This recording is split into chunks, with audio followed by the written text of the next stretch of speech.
Task Forca e AKU-s në kontroll të gjithë subjekteve tregtare që operojnë në Vlorë dhe jo vetëm përgjatë gjithë sezonit turistik. Në një intervistë për Blu Televizion, kreu i AKU-s Vlorë, Endri Hyseni, ka konfirmuar faktin se Task Forca do të veprojnë në teren gjatë gjithë sezonit për garantimin e sigurisë ushqimore. Aktualisht janë 14 inspektorë të AKU-s Vlorë, të cilët në periudha të veçanta do të mbështeten edhe nga drejtoria e përgjithshme me qëllim për të mos patur situata problematike tek qytetarët dhe pushuesit. Duke qenë se jemi dhe në pikun e sezonit turistik, siç bëhet në praktikën e punës të Autoritetit Kombëtar të Ushqimit të Vlorës, edhe këtë vit, si në zbatim të Task Forcës së ngritur me urdhër të kryeministrit, edhe drejtoria e Autoritetit Kombëtar të Ushqimit ka bërë të mundur krijimin e Task Forcës, e cila do të jetë në terren për inspektimin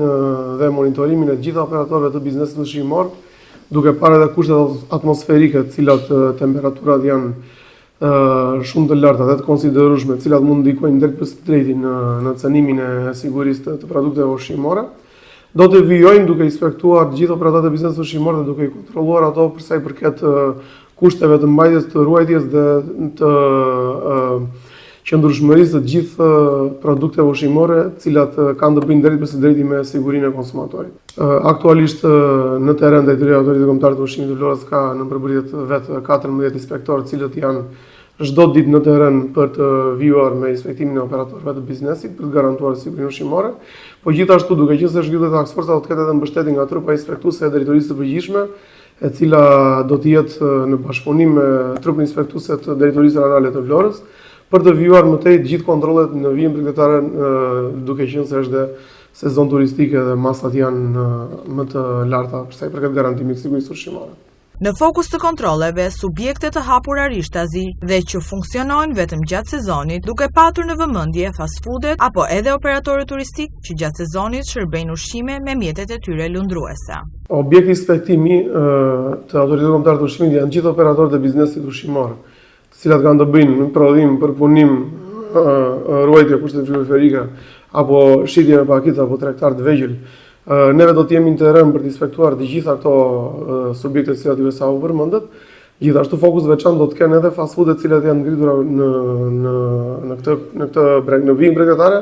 dhe që shërbejnë si subjekte apo si operatorë biznesi sezonal, të cilat janë të hapur rishtazi në shërbim të turizmit. Fokusi kryesor do të jetë të gjitha këto subjekte pa diskutim, gjithashtu edhe tek operatorët turistik, të cilët kanë në shërbim të tyre dhe shërbim të ushqimit. Këtu do të veçoj gjitha anije turistike që janë edhe si operator turistik, por edhe si operator biznesi ushqimor. Operatorë të cilët janë edhe subjekti inspektimeve të Autoritetit Kombëtar të Ushqimit Vlorë. Dua të shpreh të gjithë dëshirën apo si të thuash sensibilizimin që gjithë qytetarët apo gjithë konsumatorët të bëhen bashkëpunues nëse vërejnë situata të cilat nuk shkojnë apo problematika që kanë të bëjnë drejt për së drejti me cënimin e sigurisë ushqimore, të na bëjnë të ditur dhe të denoncojnë rastet të cilat vërejnë mangësi të këtyre elementeve që ta bëjnë edhe punën tonë sa më produktive, që të jemi sa më prezent në terren dhe në kontrollet tona në garantimin e sigurisë të konsumatorit. Kontrollet do të jenë të shpeshta, ndërsa edhe ngritja e Task Forcës i shërben këtij fakti, por edhe për të garantuar një sezon turistik pa probleme për qytetarët dhe pushuesit sa i përket sigurisë ushqimore.